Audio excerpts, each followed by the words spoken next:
This episode is sponsored by BetterHelp.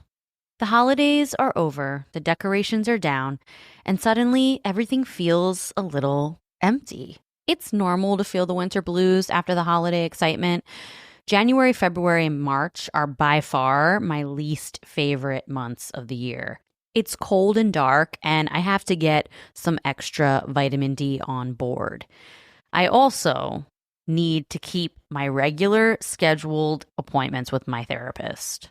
So if you're feeling that post-holiday funk, I definitely suggest you checking out BetterHelp because maybe it's time to talk. You might also be one of those people like me who makes New Year's resolutions and you get super motivated.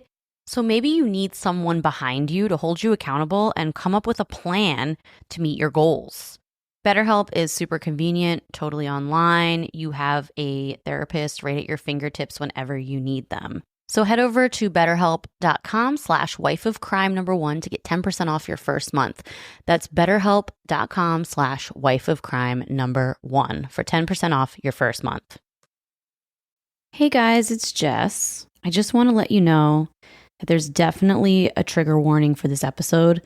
Throughout the episode, we talk a significant amount about suicide, and we go into details about how people commit suicide and things like that. If that's something you're sensitive to, I just wanted to let you know ahead of time. Okay, here we go. This podcast is an unscripted, unedited conversation about true crime. We take the cases very seriously, but I don't take myself seriously at all, and neither should you. Welcome to Wife of Crime. So, Russ, there are some cases that absolutely drive me nuts. As soon as I start researching, I go down a rabbit hole. The story I'm telling you today is just like that. It's a tangled web with honestly a lot more questions than answers. Did this beautiful young woman kill herself, or was she murdered by her boyfriend, who happens to be a cop? This is the case of Michelle O'Connell.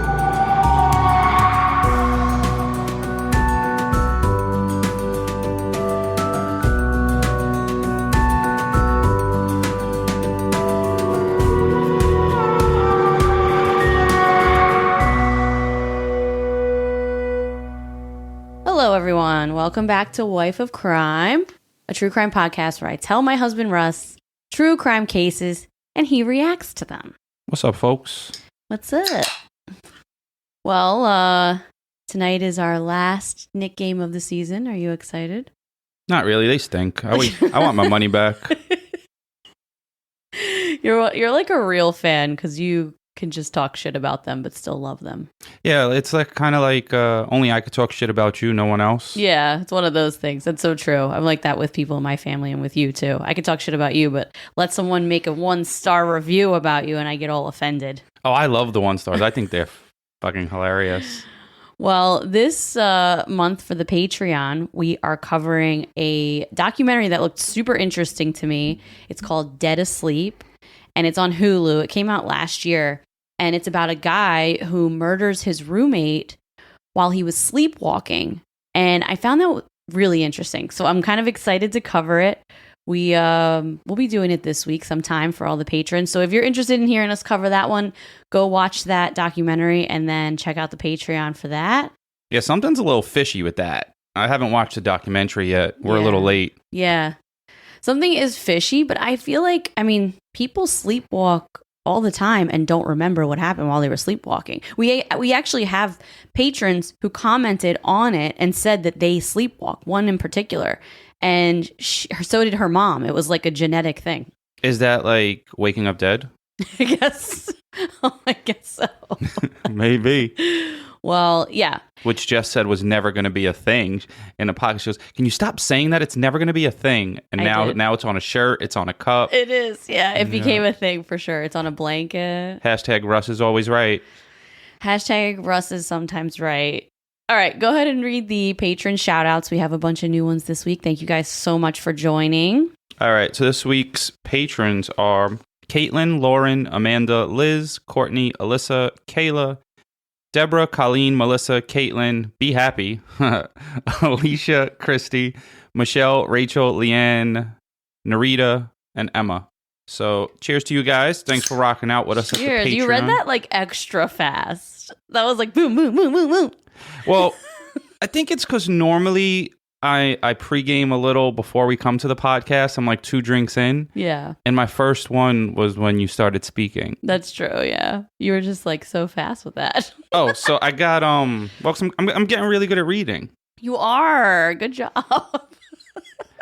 So, as you guys know, every week I do the review of the week from Apple, and everyone should go rate us and review us 5 stars only. Even you 5 stars only. Even you 4-star people, raise that up. All right. It says, I knew this was the podcast when, and it says 5 stars. Hi, Russ the Profiler. I started listening to this when we went on family vacation and drove to Florida. My husband had been listening and told me I would like it. I was sold when I heard you making the comment about, you know they're old when you see them wearing New Balance sneakers. This made me almost pee myself because our daughter and niece told my husband this same thing about his shoes. Since then, he has not bought a pair and buys close to what the kids wear, like a laughing emoji. We all listen to my hubby, daughter, and myself. We Love all you listen to my hubby, daughter. We all listen, my hubby, daughter, and myself. Love you guys! Exclamation point. Well, my good reading streak has just failed. No, that was I was good. doing so well. That was really good, though. Well, I'm glad, for the male listeners that, I'm bringing swag to your life. Hashtag Russ the Stylist. Yo, I'm like the a different version of Queer Eye for the straight guy. A different version. It's like straight guy for the straight guy. I don't know. Bronx guy for the straight guys. There you go. I wonder what he's wearing, though. Send us a picture of your kicks. But not all New Balances are whack. If you get like the 990s, those are dope. Mm-hmm. You have a pair of 990s, New Balances. I have a pair. But it depends on what you wear them with. Yeah. And don't tie them too tight where like the sides touch each other. Yeah.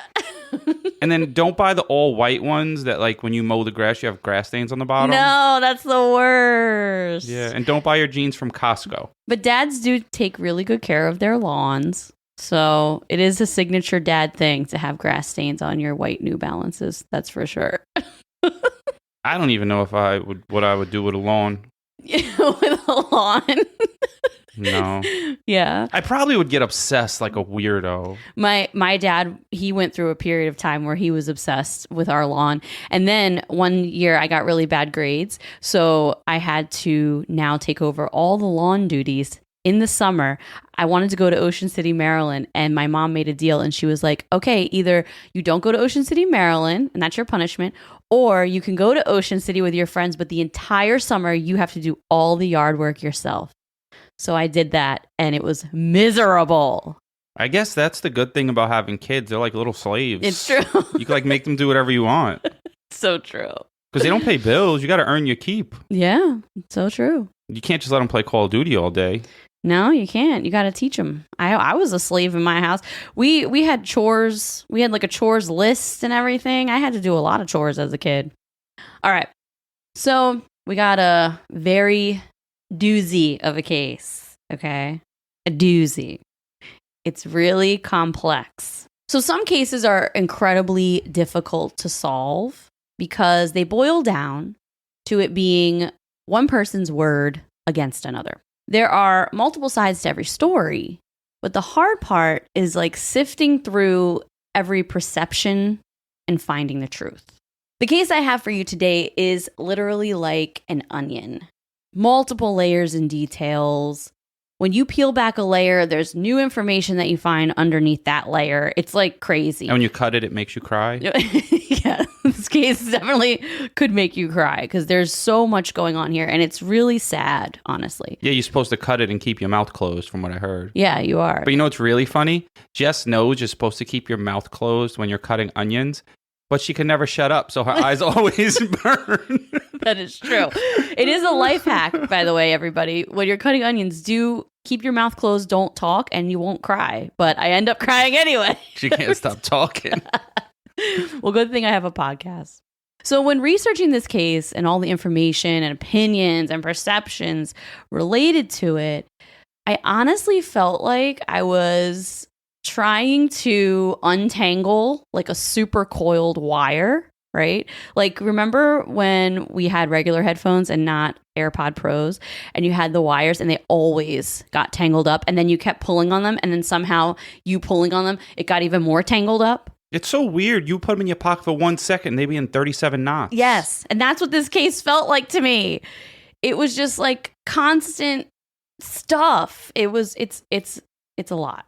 So in crimes where a law enforcement officer is in some way involved, I think if we're being truly honest with ourselves, a lot of people in the true crime community really want there to be a conspiracy. Because frankly, it makes the case more interesting and fascinating. I don't know if everyone will agree with that, but I'm just being real. We, as in us, the true crime fanatics, love a good conspiracy. In this case, the case of Michelle O'Connell, this could very well be a cover-up, a conspiracy, a murder, or it could be a tragic and unfortunate death.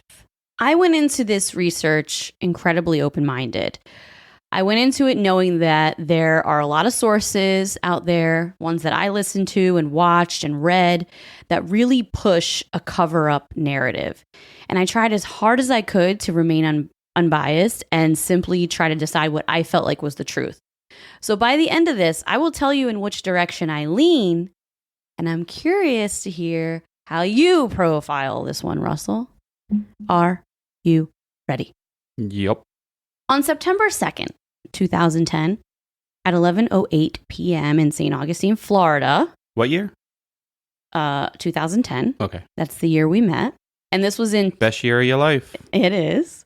And this was in St. Augustine, Florida, which I love St. Augustine. Really cool town. It's the oldest city in America. It's a really cool place. But in St. Augustine at 11:08 p.m., dispatchers receive a very frantic 911 phone call.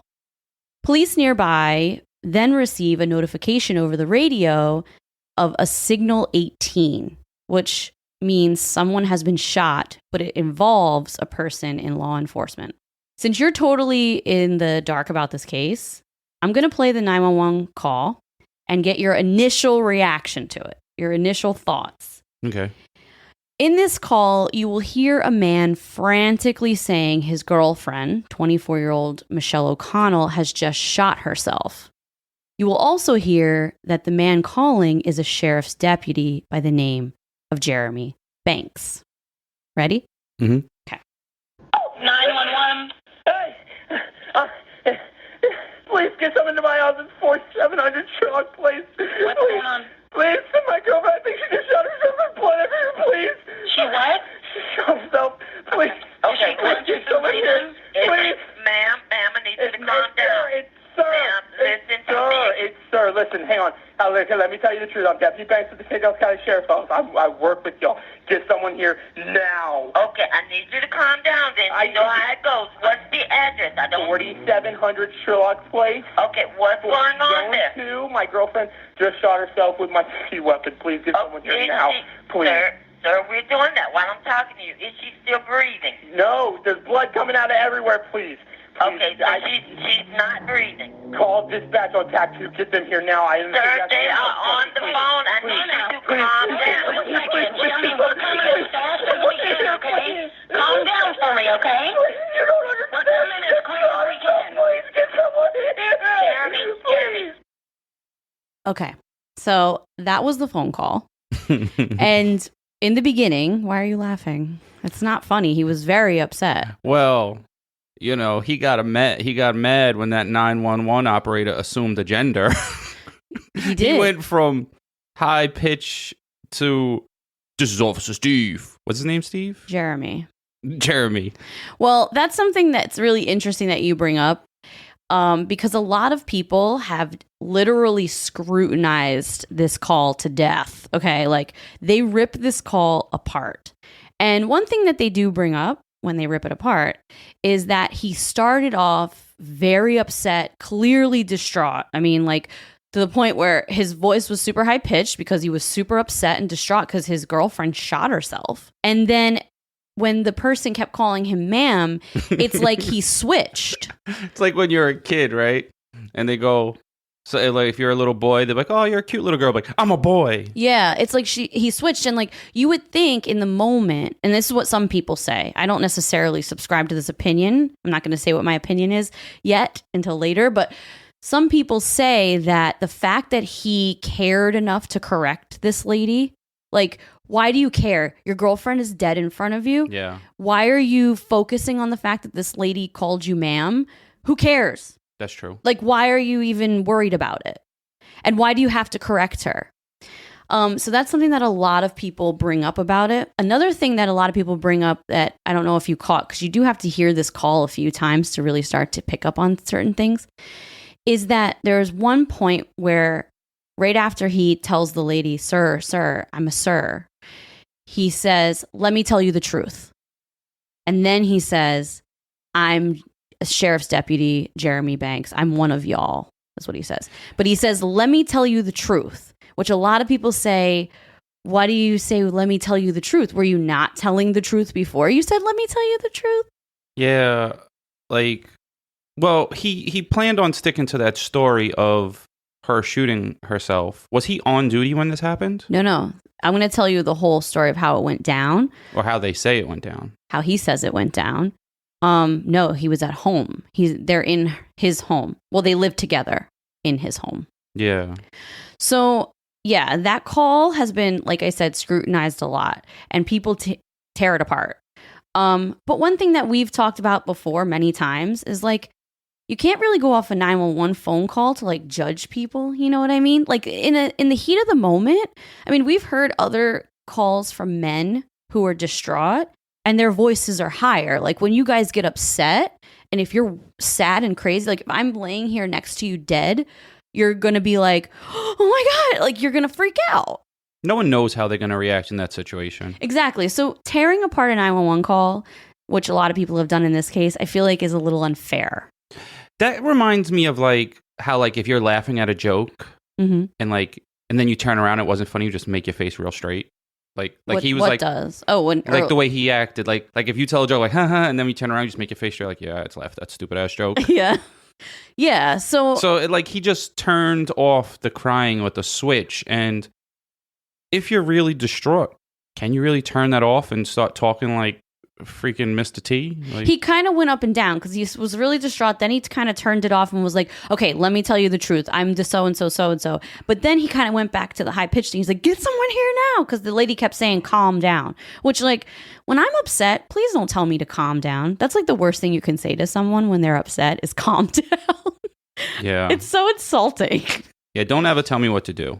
Okay, let's move on from the phone call. So there's actually a deputy nearby getting a cup of coffee at a gas station by the name of Deborah Maynard.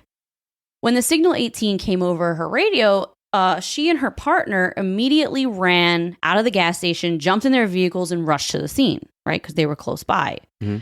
When they walked into the home of Jeremy Banks, Deputy Maynard says she immediately could see Michelle's feet through the bedroom door. And Jeremy was crouched down in the bathroom doorway. He was crouched down crying, like covering his face. As Deputy Maynard approached the body, she sees that Michelle is laying face up and Jeremy's service weapon is laying on her left side. Okay. She also sees that Michelle sustained a gunshot wound to the mouth. Deputy Maynard and her partner immediately start documenting the scene. They start snapping a couple photos, and as they do that, EMS runs in. They notice that there's a second bullet hole in the carpet next to her right side, and there are a bunch of prescription pills in Michelle's pockets. The pill bottles, I've seen some sources say they were laying on the floor. Other sources say the pill bottles were in her purse. But these pills were prescribed to Jeremy. They weren't her pills. They were his. And they were emptied out of the bottles and stuffed in her pockets. This is weird. Unless she was like in a manic state of craziness. But who stuffs pills in their pocket? Exactly. I don't know. I'm not a pill dude. We'll talk about it later. I do go on walks with the dogs and stick beers in my pockets. That's sometimes. true. You do. Just like, you have another one? Like, yeah. That's true. You do that. So regardless, These pills were found in her pockets, but they were prescribed to Jeremy. When EMS arrive on scene, they immediately try to clear the blood from her mouth to like protect her airway. Because that's one of, that's our first move. If something's obstructing your airway, we're getting the stuff out of there to clear it. Because shockingly, Michelle still had a pulse. And she was shot in the mouth?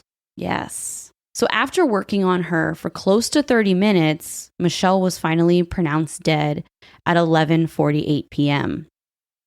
According to Deborah Maynard, the deputy who first arrived on the scene, she says that after EMS finds out that Michelle has a pulse and starts performing CPR, Jeremy walked outside to the front yard and was pacing back and forth. And she said that he made some strange, almost like growling noises, like, ugh. And she couldn't figure out, this is strange. Like, are you acting this way because you're anxious because you want her to live? And you're like, oh my God, they found a pulse. I really hope they get her back. Or this could also be interpreted that he was anxious about the fact that, they found a pulse because he actually wanted her dead. I don't think that means anything. You can't. You could be really mad at something. Everyone reacts different. I don't think that means anything. Okay. So who was Michelle O'Connell? So Michelle O'Connell was a 24-year-old single mother to a 4-year-old little girl named Alexis. Michelle's life seemed to have really turned around in the last few months. She had just gotten this job at a preschool as a preschool teacher. She was super excited about it because, you and I can relate to this, she didn't have health insurance for a really long time. And this job, she was was going to give her full benefits, 401k, and she was super happy to finally have health insurance. She even told her friends, I'm not even sick, but I'm going to go to the doctor anyway. I'm so excited. And I feel like we can relate to that because we were bartenders for a long time and we didn't have health insurance for a long time. And then when you get it and you get health insurance, you feel like, oh, wow. I could live. Yeah. It gives you so much relief. Michelle had been with her boyfriend, Jeremy, who she met through her brother, because her brother was also a cop. And Jeremy and her brother worked together at the sheriff's office. So the beginning of their relationship was actually really great. But after moving in together, especially in the last few months, the two had been fighting a lot. Friends and family knew things were very toxic and unwell between the couple. And a lot of people close to Michelle suspected that Jeremy had put his hands on her a few times. Michelle told her mom and close friends that she was planning to leave him. She said she was going to move out with her daughter Alexis into her best friend's house, live there for a little while because her best friend was also a single mother. So they planned on kind of living together as roommates, and their kids were close in age. So it kind of worked out for the two of them. Save some money. And then she and Alexis were going to move out on their own. So on this night in particular, they had tickets to a concert. They were all going to see the band Paramore. Remember that band? Yeah, it was like a emo band, I think. Yeah, right? they were like a... Is that the girl lead singer? Yeah, she's a girl lead singer. Mm-hmm. They had been planning this concert for a long time, and Michelle bought these tickets, but she was also planning to break up with him because it had gotten really bad over the last couple weeks. So people at the concert with them, which were like her friends and her brother was there too, they all say that at the concert, he was acting like really kind of down. Like Jeremy was just kind of quiet, and they kept fighting and having this weird tension, and everyone could feel it. Maybe he had an idea she was going to break up with him. He might have, yeah. So the night of Michelle's death, she'd sent some very interesting texts, okay, that didn't make a lot of sense. She sent a text to her sister who was watching her daughter while they were at the concert, and the text said, quote, "Make sure Lexi is taken care of, happy and healthy." Then another text she sent said, quote, "Lexi, never forget." She also sent texts to her best friend saying that she wanted to hang out with her that night.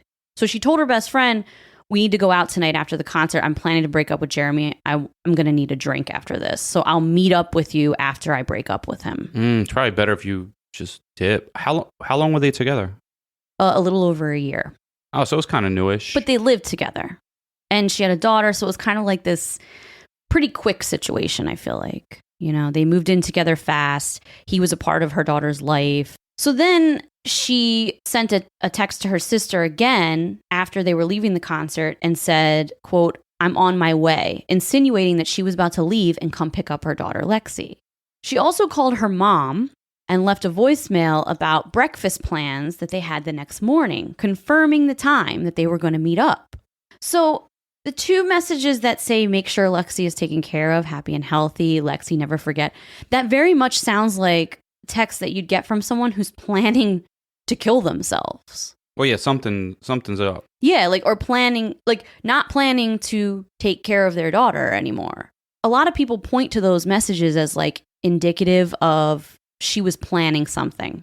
But then the fact that she called her mom and confirmed breakfast plans for the next day, the fact that she told her best friend, I want to hang out after I break up with Jeremy, the fact that she said, I'm on my way to come pick up my daughter, that doesn't show anything like someone's about to kill themselves. Do these pills come into play with her mind state now? No. We'll get into that later. Oh, the autopsy. What? The autopsy says there was nothing in her system. Yeah, just wait. Let me tell you. Okay. After Michelle is pronounced dead and the medical examiner arrives to retrieve the body, a detective from the sheriff's office shows up. And instead of taking Jeremy to the police station, which would happen to anyone else other than a cop, the officer puts Jeremy in the patrol car and questions him there on the scene and records their conversation.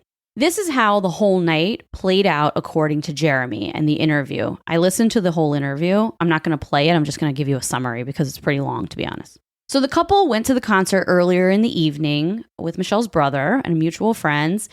And like I said, they were fighting a lot and there was a lot of tension. On the drive home from the concert, it was just Jeremy and Michelle in the car together. And Jeremy says that they mutually decided to break up, that Michelle was going to go home, pack her things, and leave that night. And it was a mutual situation. They both agreed that they were unhappy and this just needs to end. That's crazy. And then you just leave in the moment, I'm out right now, not all right, I'm going to pack my stuff and move out. Yeah, she was just going to pack her stuff and leave and then maybe come back the next day for the rest of her stuff like that. But yeah, she was planning to leave that night. So I'm guessing this was his apartment first before they got together. Yeah, it was his. Mm-hmm. During this line of questioning in the cop car, Jeremy states, quote, when we got back to the house, Michelle started packing her things. I went out to the garage and I was sitting on my motorcycle. I was kind of down and I was just sitting there waiting for her to leave. All of a sudden, I heard a loud pop sound and I knew exactly what it was. So I ran inside. The bedroom door was locked and I start banging on the door, trying to get her to let me in.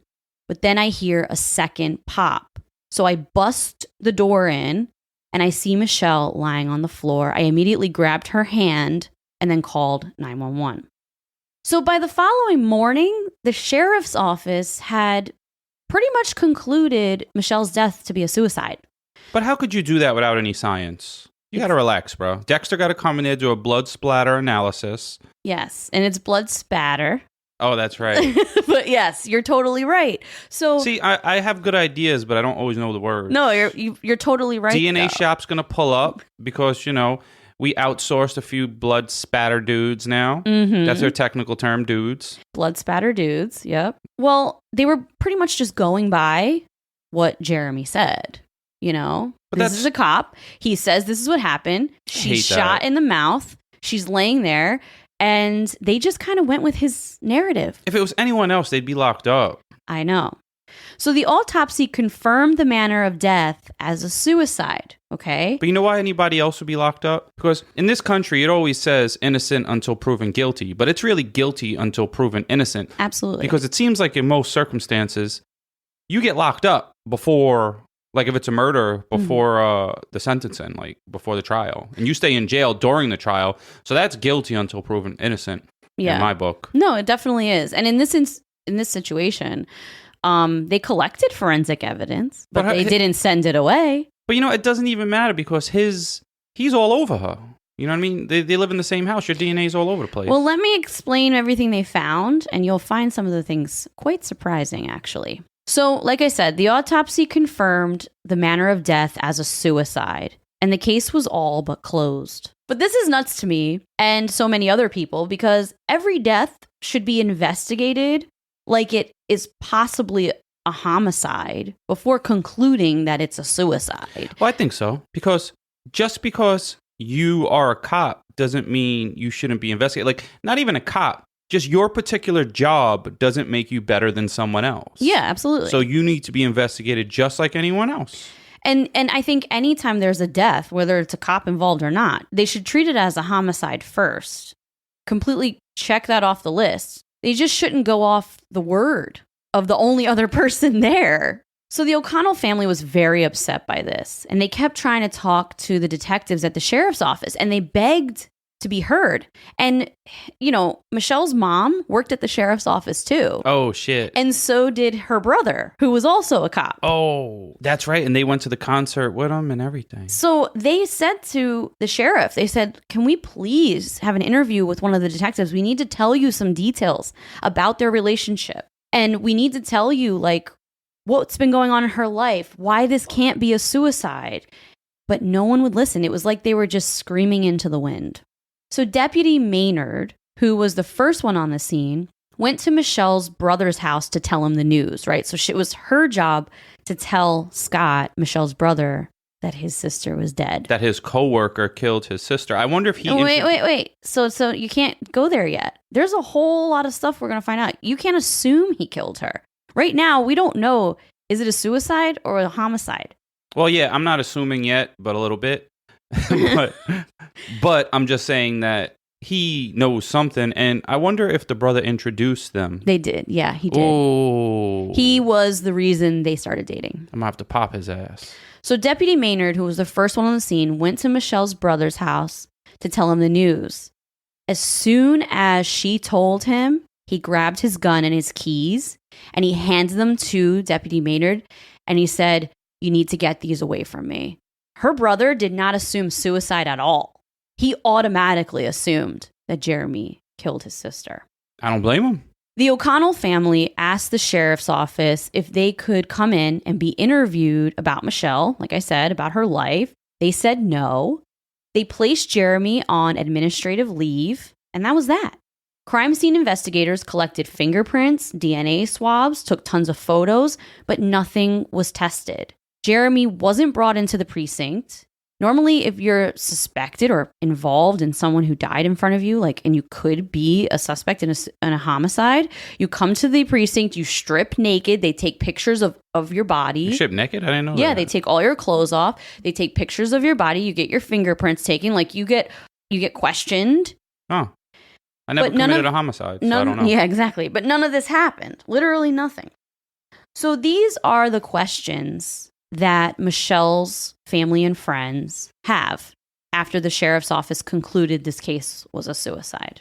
Number one, isn't it a conflict of interest to have the sheriff's office investigate a crime involving one of their officers? Fair point. Number two, why were there 2 shots fired? One in the carpet and the second in her mouth. If you're going to kill yourself, why are you shooting into the carpet? Clearly, you had to do that first. That's the most suspicious thing of the whole thing.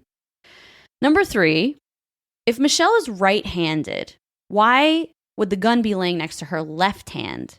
Why would you use your non-dominant hand to shoot yourself? Number 4, the autopsy toxicology report showed no trace of drugs at all in Michelle's system. And then all those pills were in the pocket. If that's the case, why were the pill bottles empty? And why were all the pills in her pocket? That sounds like someone's panicking trying to cover up a murder, just like shoving them all in her pocket. And none of her DNA, touch DNA, was found on the pills. Was someone else's found on the pills? Yes, they were his pills. So his DNA was found on them. On the pills or the pill bottle? The pills and the pill bottle. Well, I guess you could dump them in your pocket, like you open it and then like pour them in. But maybe not women's jeans, because you guys wear some tight-ass jeans. We do wear tight jeans, yeah. But not no more. Now everyone wears mom jeans. True. Number 5, if Michelle was still alive at the time police and EMS arrived, why didn't Jeremy check for a pulse or attempt any life-saving measures that he is definitely trained in? He's a cop. He knows how to do CPR. He knows how to check for a pulse. They're trained in that.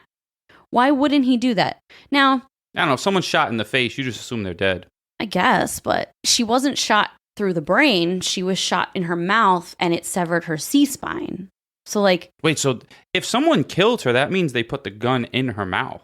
Yeah, so we're going to talk about the details of that because that's an interesting thing. If someone killed her, they put the gun in her mouth. And a lot of people argue, like, it's really difficult to shove a gun in someone's mouth when they're struggling with you. That's not an easy thing to do. So typically with any officer-involved deaths, on or off the job, there is another agency that investigates these crimes, and they're known as the Florida Department of Law Enforcement. I'm going to call them the FDLE throughout this case because it's just easier to say that. According to the New York Times, who did like an extensive write-up on this case back in 2013, this is what the New York Times says. The next month, Sheriff Shore, who was the sheriff in charge, his point man was named Lieutenant Bradley, and he told the O'Connell family that the state's investigators didn't have the experience for this task. So he pretty much was saying, we're not turning this over to the FDLE because they're not experienced enough. They're not as experienced as us. What's their relationship, this lieutenant's relationship to, forgot his name, Steve? Jeremy. He doesn't have one. He's just a coworker. But Sheriff Shore is his sheriff.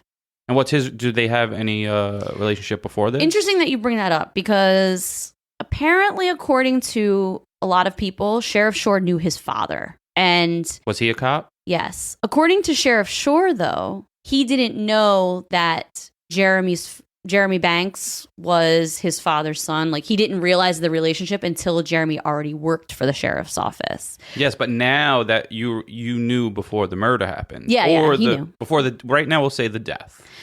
Yes, he knew before the death happened. And a lot of people say that they had a very close, like, mentorship type of relationship. But Sheriff Shore, because I listened to interviews with him, he denies that. He said, no, he was just another one of my officers. But other people say, no, they were close. He was kind of like a father figure. Jeremy's father died, and this guy kind of took over as like a father figure. But it's they said versus he said. Like, Sheriff Shore denies that. So I'm not sure. Yeah, so it's hard to be sure. It's hard to be sure of Sheriff Shore. That was so corny. I know. They said that the FDLE is not up to the task. They're not experienced enough. Meanwhile, so that's their job. They do a shitload of investigations. They work for the state. How many is a shitload? How many loads are in a shit? They do a lot. To be honest with you, he said, according to a recording in the meeting, my investigators are far above better than the FDLE will ever give you. Which is, come on. I mean, I don't know. It's still a conflict of interest regardless. Yeah, 100% it's a conflict of interest. So the early consensus among detectives, right, was that Michelle O'Connell had taken her life. For her to just stand still, this is what he's saying to the family, for her to just stand still and allow someone to shove a gun in her mouth is highly unlikely.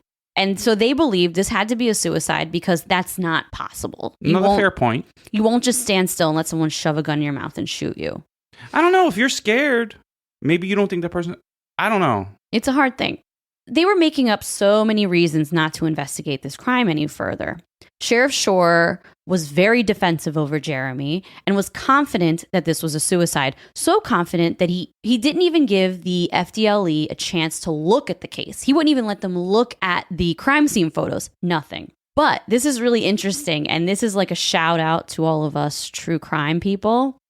A woman far away in Washington State, all the way across the country, heard about this case and decided to blog about it because this was back in, 2010? So this is when blogs were big. She was a blogger, and she was also a victim of domestic violence at the hands of her husband, who was in law enforcement. So this kind of struck a chord with her. And I wonder if he got any special privileges, her husband.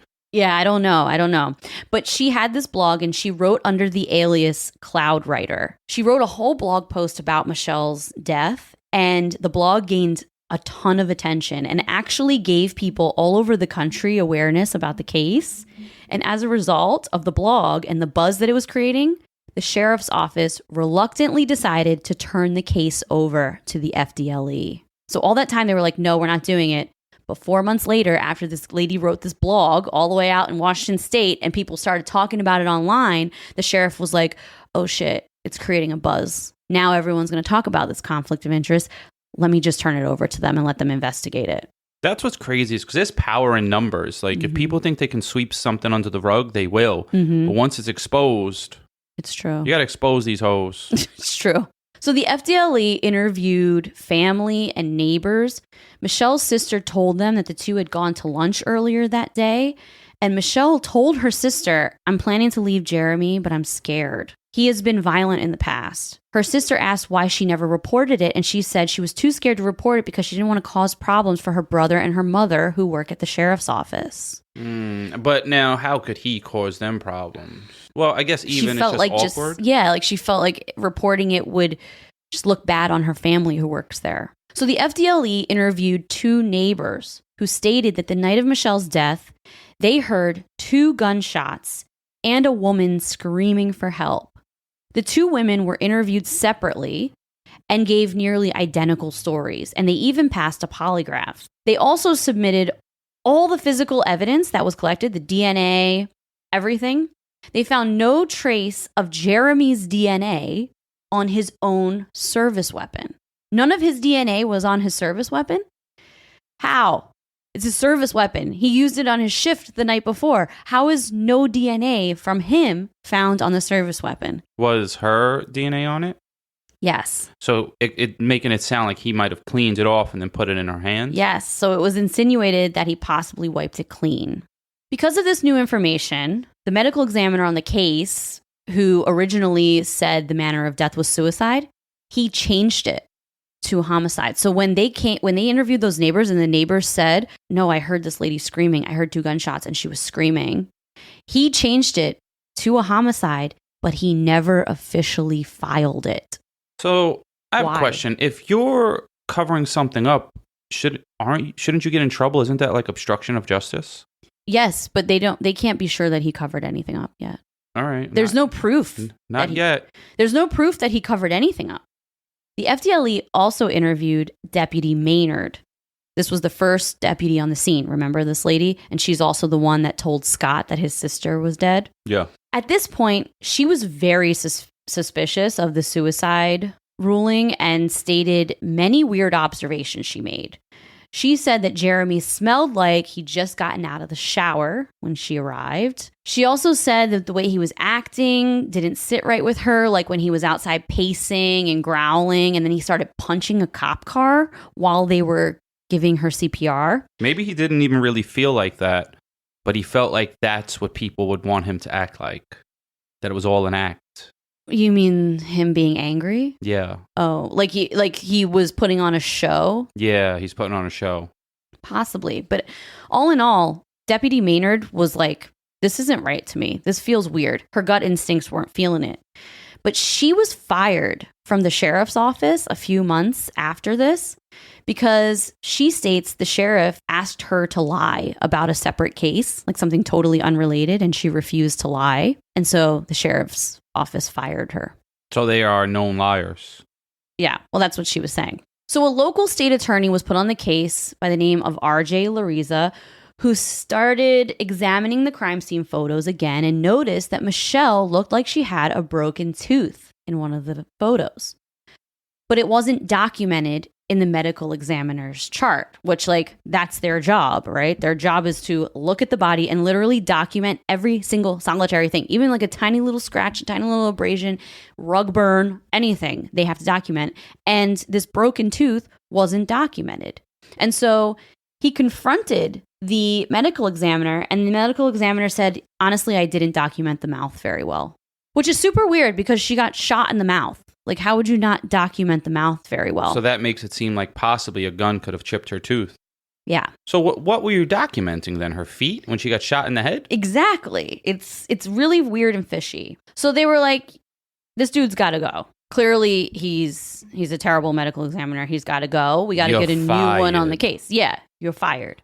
So the family begged for Michelle's body to be exhumed and re-examined. That always weirds me out, but I understand why. But like digging up a body after it's all decomposed always like creeps me out. Well, they wanted it to happen, but this new medical examiner that was on the case said no. He also tried to answer some of the looming questions. I have a question. Hmm. What do they mean no? Can I hire a independent person? Because you don't own the body, medical examiner. Yes, they can hire an independent person. But at this time, a new examiner was put on the case. So they asked him, can we exhume her body and you do the examination instead of just going off of the previous medical examiner's charts and photos? They were like, we'd feel more comfortable if you looked at the body itself. And he said, no, I don't need to look at it. Now you got to, swipe that credit card and make it happen. That's probably very expensive, though. I'm sure it is. So this new medical examiner tried to answer all of these looming questions, the ones I asked you earlier, the 5 questions I had. And according to him, he says, this is very interesting. He says that the reason she used her non-dominant hand to shoot herself is because she actually held the gun upside down and used her thumb to pull the trigger. That's how he explains the non-dominant hand theory. So I'm right-handed, right? So if I hold the gun underneath and I put the gun here and I use my thumb and I stick it in my mouth, that's how he said that she did it. Which, like, why? Why would she do it that way if she was going to do it? Why would you hold a gun upside down and use your thumb? But he said that women... sounds complicated. He said women don't know how to use guns. That's literally what he said. Well, she probably was... Okay, I'm being a little bit petty. He said she was probably inexperienced with how to handle a firearm. And when someone's inexperienced, they're not going to hold it correctly. Yeah, but you don't hold it upside down. Exactly. But, I'm not going to say anything because if you're in a panic state of mind... You don't know what you're going to do, but holding it upside down, as you were saying, I was trying to do it with my hand, and my arms got tangled. Yeah, it's a lot more complicated. And a lot of experts there are people who are actual experts in suicide. Wait a minute. You cannot be an expert in something unless you have done it before. No, experts in examining bodies of people who have committed suicide, right? There's medical examiners who specialize in types of cases, and a bunch of them have said it's really rare for women to shoot themselves in the face. I was thinking that too, because, women don't normally kill themselves in a violent way. That's a man thing. A lot of women, actually, if they are going to shoot themselves, they will do it in their heart, or they'll hang themselves, or they'll take pills. But a lot of women don't shoot themselves in the head or face. I mean, it happens. It happens for sure, but it's not it's a rare thing. Well, because women are so vain, they even want to look good in death. No, that's actually the truth. It's not really? No, that's not even a lie. The medical examiner said because of vanity reasons, oh shit, women don't want to mess up their face. So if they're going to kill themselves, which I find really interesting, that would even be a thing, but it is a thing. Yeah. Huh. So the investigation went on for almost a year. Okay, the FDLE, they did a really thorough investigation. You have to think about it. The sheriff's office, they didn't question any neighbors. They didn't question family. They didn't send any of the forensic evidence to the lab. They literally did nothing. They were about to be like, oh, she committed suicide, case closed, book closed, done. Well, they just took his word. And the FDLE, they investigated for almost a year. So they were very thorough. And once this happens, a special prosecutor for the state gets assigned to the case. And then this prosecutor says, do I have enough to prosecute someone and indict them for murder? So the prosecutor had to look through all the investigation that the FDLE did, and he had to decide, if I can bring charges on Jeremy Banks, then do I think I'll actually win?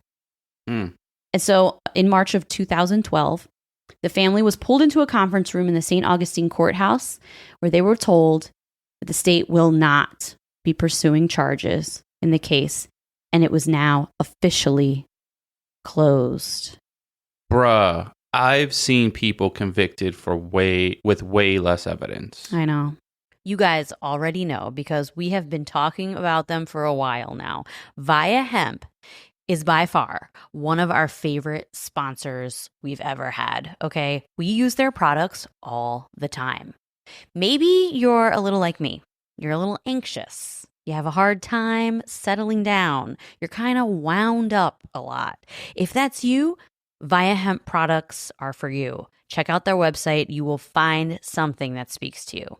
Maybe you're like Russ. You have a hard time sleeping because you have bad nerve pain or chronic pain. Then Via Hemp is for you because their gummies will help you get some quality sleep.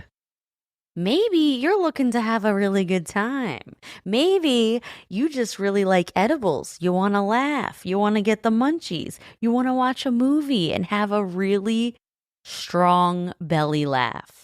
Then Via Hemp products are for you, okay? They're literally for everybody. So head over to viahemp.com, promo code wifeofcrime1 to get 15% off your first order. That's VIIAHEMP.com, wifeofcrime1 for 15% off your first order.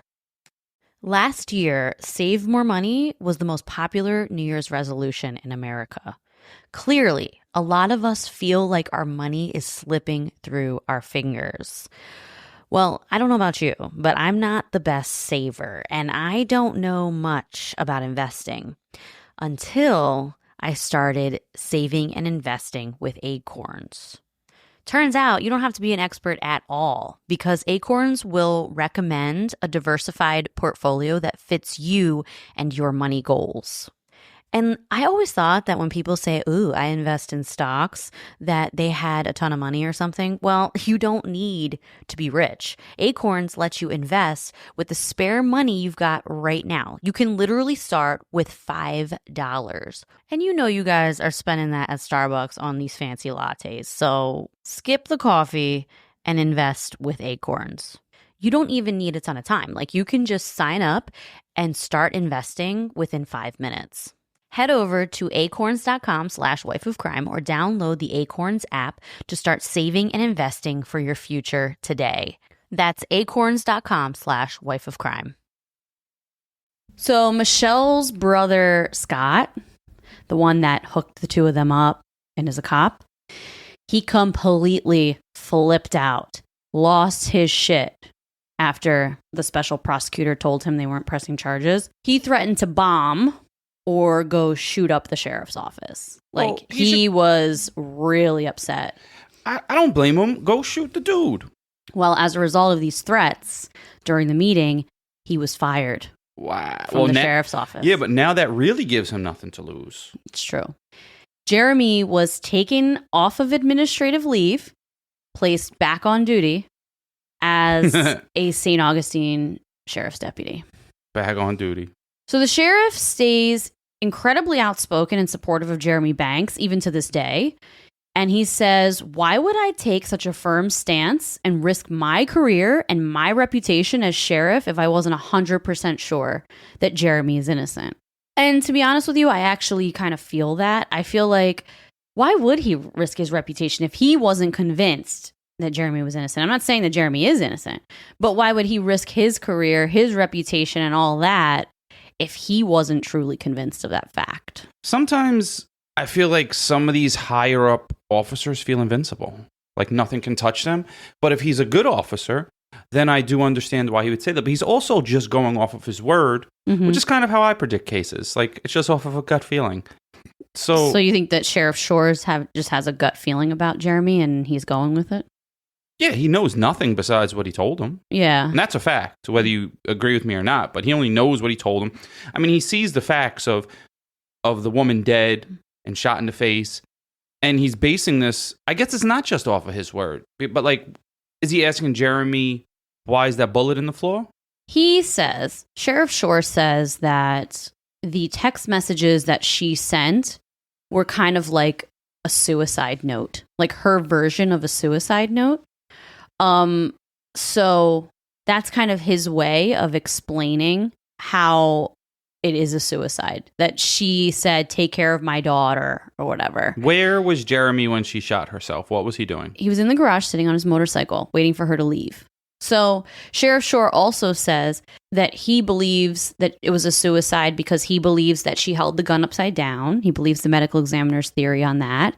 And you know, that she had been depressed in the past. So he kind of brings up her like depression and he kind of uses that as a reason that she was not in her right mind. What was her like motivate? Depression. All right, never mind. I was trying to he's kind of saying she's not in her right mind. But her whole family is like, no, she just got this new job she was excited about. We had plans that she was making. So they brought in the new medical examiner. And he doesn't have any connection to all these people. So he is saying that the gun was upside down and he has no reason to lie.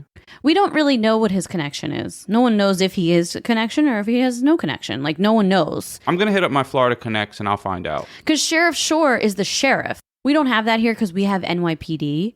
But in a place like a smaller town or a smaller city where you have a sheriff with a sheriff's department, the sheriff is voted in by the people.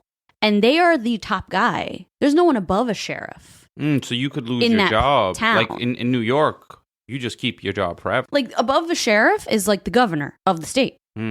So they're pretty high up and they're voted in by the people.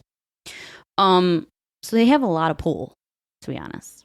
So we don't know if the medical examiner had any connection to the sheriff or not. I bet so, because nobody's getting in the sheriff's department without like any say from him then. But the medical examiners work for the state. They could just be friends. You never know. We don't know what happens behind the scenes. So Jeremy also sued the FDLE in a civil suit. Okay, he sued them for their conclusion of the case being that he killed Michelle. He sued them. It was a civil suit. Wow. Now, we're going to fast forward to 2016. So this is 6 years after the death of Michelle. And the family of Michelle O'Connell hired an independent medical examiner and forensic pathologist named Dr. William Anderson. They had her body exhumed and re-examined. The doctor did this for the family pro bono. So he completely did it for free. Yeah, I was going to say that means free. Yeah. So I'm looking up right now, cost to exhume a body. It says you can, this is without like re-examining the body, but it says to exhume it and relocate a grave costs between $8,000 and $20,000. Oh, wow. Yeah. So it says some of the factors that change that is the distance traveled, age of the grave, local laws. Okay. Things like that. So that's without it being examined. Yeah. So it's costly. It's definitely costly. So Dr. Anderson found the original x-rays and they showed that Michelle's jaw was actually fractured. That's huge. That's to like me. She got punched or pistol whipped. Also, it was never part of the original report. The original medical examiner and the second medical examiner, because he didn't re-examine the body, he just went off of the other guy's report. I mean, he clearly didn't examine the x-rays very well either. She had this fractured jaw and no one put it in any reports. No one talked about it. So the first thing I thought when I read this was, okay, well, did the gun, when she shot the gun, did it fracture her jaw? Because there's a recoil on the gun. If it is a suicide. That's what I was going to say. Did she? Damn it. Yeah, so did the gun recoiling fracture her jaw? But that's not true. It can't necessarily do that. And in this case, it probably didn't do that because, this is a quote from him. He says, the primary concern is what does the actual evidence show? And this actual evidence was there was a gunshot wound to the mouth that put a hole in the tongue, but it didn't do any other damage to the teeth, the gums, the floor of the mouth. None of the soft tissue was damaged. If the blast was strong enough to break her jaw, all of that stuff would have been damaged. That makes sense. So the only explanation that I can see that's reasonable is that there was another force. A blow to the chin that broke the mandible prior to the time of the gunshot wound. How about after she shot herself, would the fall to the ground do that? He says no. He says, this is Dr. Anderson talking. He says that there had to be another force, a blow to the chin that broke the mandible prior to the time the gunshot wound was inflicted. My findings are that there was blunt force to the chin that rendered her at least some degree impaired and impaired in her mental status from the blow. So then it was easier to get the gun into her mouth and discharge the weapon. The actual gunshot was not what caused the fracture. So what he's saying, it sounds like to me, is the dude hit her. Mm-hmm. She probably fell to the ground. Then he put the gun in her mouth and shot her. That's what he's saying. Oof, this is getting tough. Yeah, that's what he's saying. That getting punched in the face is very disorienting, especially if he was a strong dude, a bigger dude than her, and he punches her full force in the face and breaks her jaw. Like, you're going to be disoriented. You're not going to necessarily, in the moment, you might not be able to fight back as hard because you're kind of like, whew, you know? And where did the bullet in the ground come from? I still need to know someone's expert theory on that. I mean, I'm an expert, but... So I actually, when I was doing this, right? So this took me a really long time to research because I listened to a podcast that's an 8-part series on this case. It's like a deep dive. They're like super investigative. I listened to that podcast, and in that podcast, they talked to a few experts that said that sometimes when people commit suicide, they fire off a warning shot to make sure that the gun is actually working because they don't want to try to shoot themselves and then the gun not work and then they end up still being alive. Jesus Christ. So they fire off a warning shot, or not a warning shot, but like a trial shot to make sure the gun's working, and then they'll shoot themselves. And that can explain the gunshot into the floor. Wow, I never thought about hurting myself like that. Yeah. So I hurt myself by mistake all the time, but not like, that's crazy. So like, it's weird. Like this whole time when you're listening to this case, there's a way to explain away everything. There's a way to explain a suicide. There's a way to explain a homicide. And every little instance and thing you bring up, there's an answer for it that could go both ways. And so that's what makes this so frustrating. I don't know, but it'd be sad if this dude didn't do it and then all of a sudden, you go to jail. And there's reasonable doubt unless there's a video on it. But if it's just between two people. Yeah, that's true. So the same year, this is 2016 now, the same year that her body was exhumed, 2 witnesses came forward. The owner and bartender of a bar called Ring of Fire. So this guy, Daniel, he owns... Johnny Cash. Yeah, exactly. He owns this bar, Ring of Fire. Him and his, employee, one of his bartenders, told investigators that about 2 weeks after Michelle's death, Jeremy and his friend came into the bar to have a drink. Jeremy was actually a regular at this bar. According to Daniel, they had seen him many times. And Daniel says they had to kick him out a few times. And when I listened to the interview with Daniel, he actually said... this was his exact words, this dude thinks that he's a wrestler and tried to, like, MMA fight everybody. Oh, my God. I've seen so many of those douches. Yes. And so he would get drunk and start getting aggressive, try to fight people, and they always had to kick him out. This happened multiple occasions. I don't let those douches back in. Well, on this particular night, Jeremy's friend brought him to this bar. His friend actually knew Daniel, the owner, and he went up to Daniel, pulled him aside, and he was like, look, my friend's girlfriend just shot herself. He's in a really bad place in his head. We just came out for a drink. If he starts acting up, I'll definitely take him out of here. But can we just sit, have a drink, and relax? And Daniel was like, yeah, that's fine. But while they were sitting there drinking and talking, Daniel and the bartender both overhear Jeremy say to his friend, quote, "That bitch got what she deserved. We had a terrible relationship." End quote.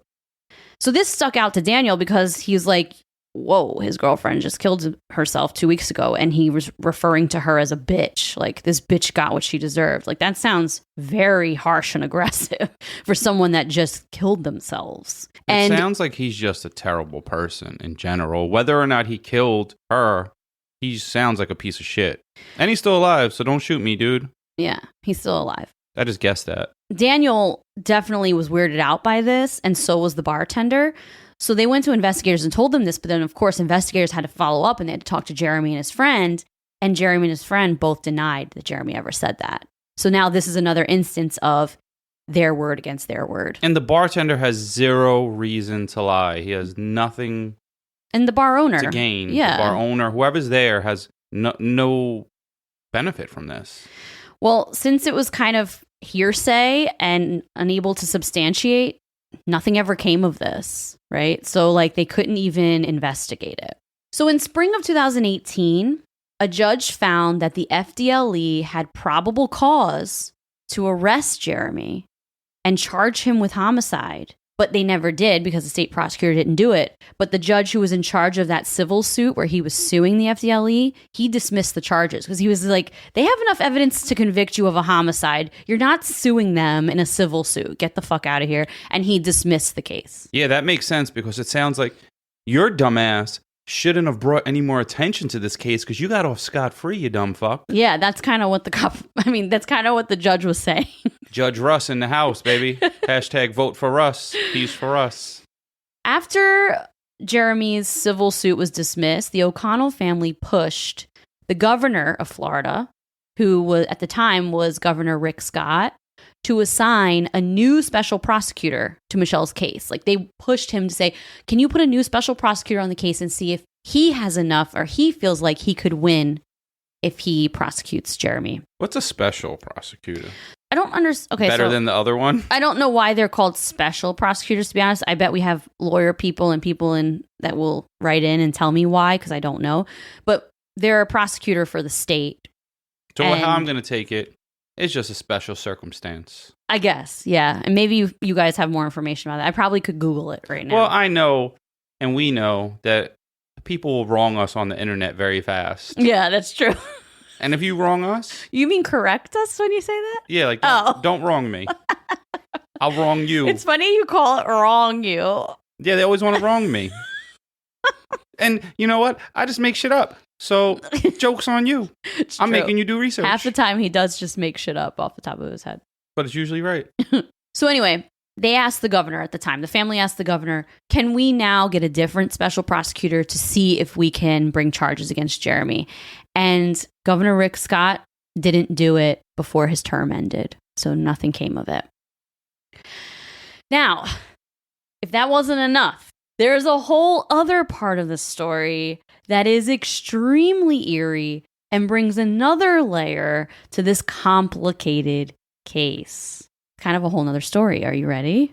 No, we're already an hour into this. Oh, there's a lot more.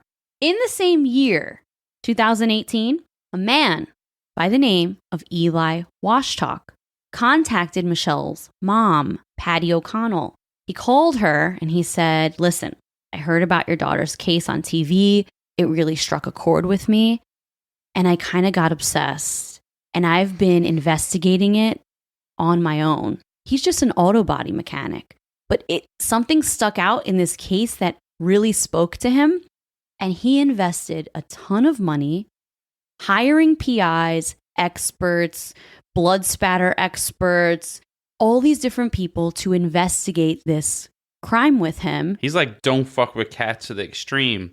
Well, yeah, he like literally hired people. All right, so a lot of people, I use that term a lot, don't fuck with cats, but that's a documentary where people went deep into a murder to solve it. And they solved it. And they solved it. It's just like people that, like true crime Reddit people. Yeah, they were like true crime web sleuths. So like if we formed a group, not a group, not like 112. Yeah, if the crime family investigated a crime together. Yeah. Yeah. Well, if you guys got a crime, start it on Patron, solve that crime. Yeah, we could do it. It's true. No, not me. I'll just read it. You'll just read it. Okay. Yeah.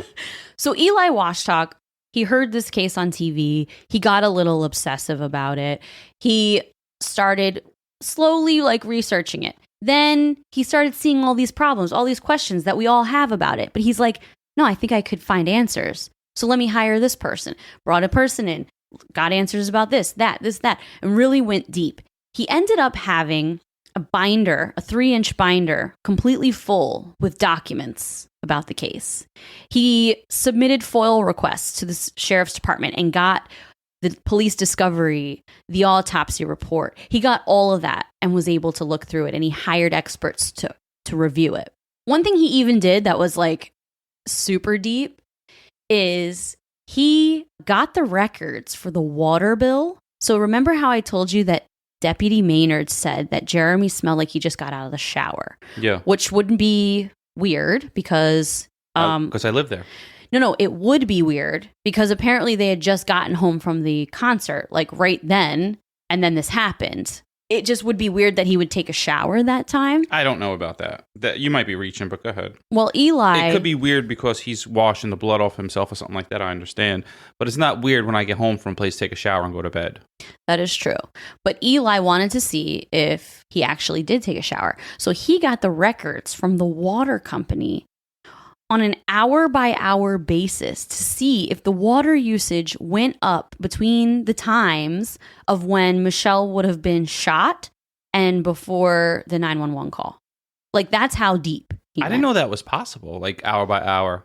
I didn't either, but apparently it is. I'm about to critique my water bill. Anyway, he reaches out to Patty. They talk about the case, and then they end up emailing back and forth for a while, and then they meet in person. And he tells Patty, I have a safety deposit box that has a lot of sensitive information about the case at the bank. Do you want a copy of the key? They didn't end up exchanging the copy of the key. Eli was originally from Beaver Dam, Wisconsin, and he moved to Florida about 10 years prior to this, and he was just a regular auto body mechanic. He loved cars, and according to his family back in Wisconsin, none of them knew that he was investigating this at all. That's crazy. I'm just not this nosy. I know, but I am. I would definitely do something like this. No, I would not let you because we share money. You cannot put your money towards anything. Oh, that's true. So he had the safety deposit box and he asked Patty, do you want a copy of the key? But she never got the copy of the key from him because in January of 2019, Eli Washtalk was shot to death in his apartment. According to friends of Eli, he made it known that he was in fear for his life in the days leading up to his death. He had his son living with him and he was so afraid that something was going to happen, like in the middle of the night, that he rented a second apartment for his son to sleep in because he didn't even want his son sleeping in his apartment because he was so worried for his life. He also told people that a few weeks prior to his murder, he was ran off the road by a police vehicle, and the number on the vehicle matched the patrol car driven by Jeremy Banks. Wait, does he live in Florida, like in the same town? He lives right there. Oh, in St. Augustine. But that sounds so stupid. What? Would the dude Jeremy do this in the cop car with the right numbers on it?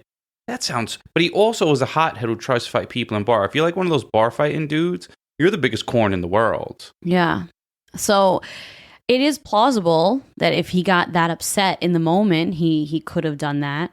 His son... Eli's son was in the car at the time, and his son corroborated that story. So it definitely is possible. So the death of Eli Washtalk is still unsolved to this day. This just happened in 2019. He died. Damn. Oh, so this is still going on. Hey, Jeremy, I'm just kidding about everything I say about you. Well, a lot of people, including Patty O'Connell, believe that Eli's death is completely related to Michelle's death. But we don't know because this just happened 3 years ago. This is like the newest case we ever did. Yeah, it's pretty... Well, no. I mean, Michelle's death was 2008, so no. I mean, 2010. I just feel like the stuff is still going on today. Yeah, it's still going on. The family, they did a special on 2020. Frontline did a special on this. If you're really interested in a super deep dive, I gave you a lot of details, but if you're interested in even a deeper dive, you can go to a podcast called Criminal Conduct, and their whole first season is about this case.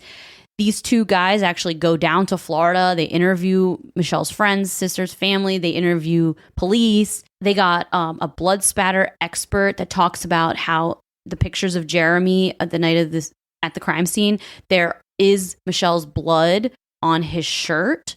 So then they speak to this blood spatter expert of is it possible that the blood got on his shirt because he was touching her after she was dead, or is it possible because when he shot her, yes, was it a splash?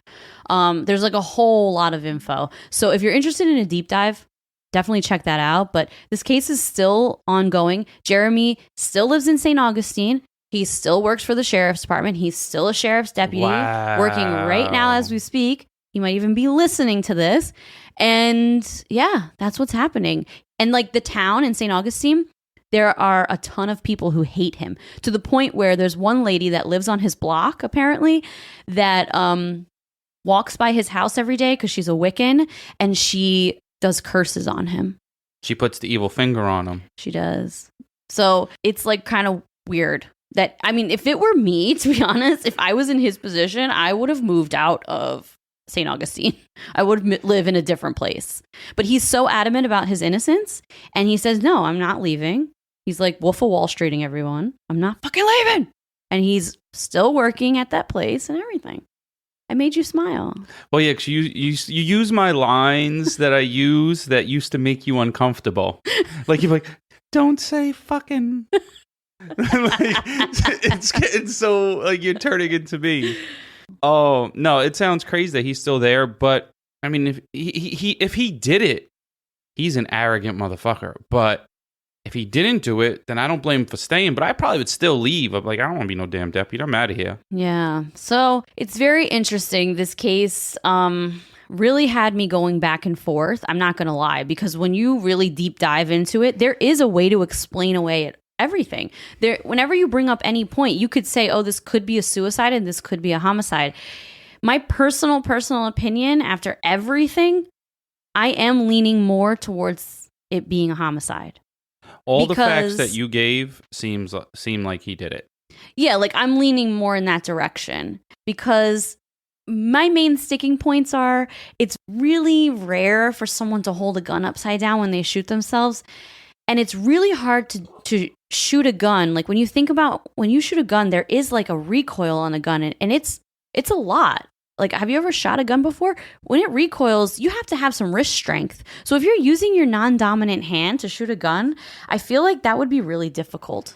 Well, if you're using your non-dominant hand, that would be a reason that your tooth got chipped, too, because you weren't able to hold it steady. That is true, see? So there's like always a way. The other thing is the broken jaw. The broken jaw was a big sticking point to me because, yeah, my first thought was, well, if she shot herself in the mouth, it probably broke her jaw. But then if none of these soft tissue and the other stuff, wasn't messed up in her mouth, then to me, it's kind of like, oh, okay. Well, then that couldn't have been that. So maybe he punched her in the face. The pills, that's another big thing for me. Like the pills in her pocket. Yeah, and she didn't have any pills in her system. Maybe she was trying to take his pills and be spiteful when she was leaving. Maybe, yeah, that's a possibility. Maybe they were, I don't know the exact meds that they were. They could have been psych meds for him. They could have been pain meds. And like when people don't have their pain meds, they get really upset. Like maybe it's a medication that he really needs, but all the pills were accounted for and none of them were in her system. So like, why are they in her pocket? The floor one, to be honest, that's not a big sticking point for me. Like if that's the case where when people commit suicide, they do fire off a trial shot, then that would make sense in a suicide situation. And it would make sense in a homicide situation if he shot her and missed. All of it could point in either direction, but it does seem like he's guilty. Yeah, I'm getting guilty vibes. And this dude that got shot, that was investigating it. And this is why I mind my business all the time. I advise you folks to always mind your business too, unless it directly involves you. Well, unless you're okay with being shot. I commend him for putting that much effort into it to try to help the family. But now he's according dead. To his friend, I know, but according to his friends... And now his family's without him. It's true. He has 2 children that are now without their father. So you got to, you're trying to do this, but you also have to think of your family and friends and the people that need you in their life because now they're suffering. It's true. According to his family, they said that growing up, he reminds me of myself, to be honest with you. He was nosy AF. He was one of those kids that when a kid was getting bullied, he would step in and defend the kid that was getting bullied. I was the same way. I always would speak up when a kid was getting bullied. I got suspended once. I got in-school suspension for defending one of my friends who was getting bullied. I yelled at the teacher when I was in middle school. And that's kind of stuff I would do because when you have injustice... I'm somebody who's really sensitive to that. I hate injustice. Injustice makes me so angry, and he was a lot like that. So his family says that that's definitely... They weren't surprised when they found out that he was investigating this crime because he, like I said, he didn't tell them that he was doing it. And they didn't find out till after he died when they were trying to figure out who would kill him. Yeah, it's still going on. This case is very interesting. Now his family needs to get the key to that lockbox. It's gone. The sheriff's department has it. Oh, so they took all the... Now that's crazy. So... This motherfucker's guilty. That's it. So the sheriff's department has... Wait, stop. This is his belongings. Don't the family have a right to his belongings? No, because this is a cold case right now. And when something is kept cold... or they don't officially close it, the sheriff's department or whoever is investigating it, whatever police department is investigating it, they have custody of a lot of the stuff as evidence, and the family doesn't have access to it. And it can disappear now. Yeah, exactly. Patty doesn't have access to it. She asked to see it. She was like, that's my daughter's. It's his stuff, but it's about my daughter. No, but I feel like his family has more of a right to it than she does because it's my dad's belongings and I'm entitled to all my dad's belongings. But no, they will not give up anything. Guilty. Jeremy, you're guilty. You think so? Yep, you're guilty. Do you really think so? Guilty. You don't see it as plausible that she killed herself? Plausibly guilty. This motherfucker did it. Yeah. All right. I ain't scared of you, Jeremy. I'm totally You did it. leaning in that direction too. And I went into this really trying to be open-minded. I really did. Crime Junkie did this. Crime Junkie was like, oh yeah, he's guilty. Like they were automatically from the start of the podcast, like on a guilty vibe. The criminal conduct people, like they're a smaller podcast, but they did an amazing job on this case. They went into it very open-minded too, and they tried really hard to see both sides. They're definitely on the side of Jeremy being guilty, but they did try to see both sides. Like they had interviews with Sheriff Shore. They talked to him all about the case. The interviews are recorded. It's really good. I highly recommend it. So if you're interested, I'm not going to listen. Well, this is enough for me. If my true crime peeps are interested, you can check it out. No, hashtag Jess is the best. Aw, thanks. All right, well, we'll end on that note. Jess is the best. Yeah. Check us out on Instagram at Wife of Crime Pod. Check us out on Facebook at Wife of Crime, the crime family, and Patreon at Wife of Crime Pod. And we're doing Dead Asleep this month. So if you're interested in that, go check out the Patreon. And we have a YouTube. Go check out Wife of Crime on YouTube. Well, we haven't posted any videos yet. We got a cartoon there. We have our cartoon, but we haven't posted any more videos. We're getting it all ready. I think next episode where we record, we will try to make a YouTube out of it. Yeah, we have our studio set up. We're putting the finishing touches, and then we'll reveal it. We should do like a reveal. No. We can, recording it is a reveal. True, it is. All right, well, have a wonderful week, everyone. We'll talk to you later. Bye. Peace.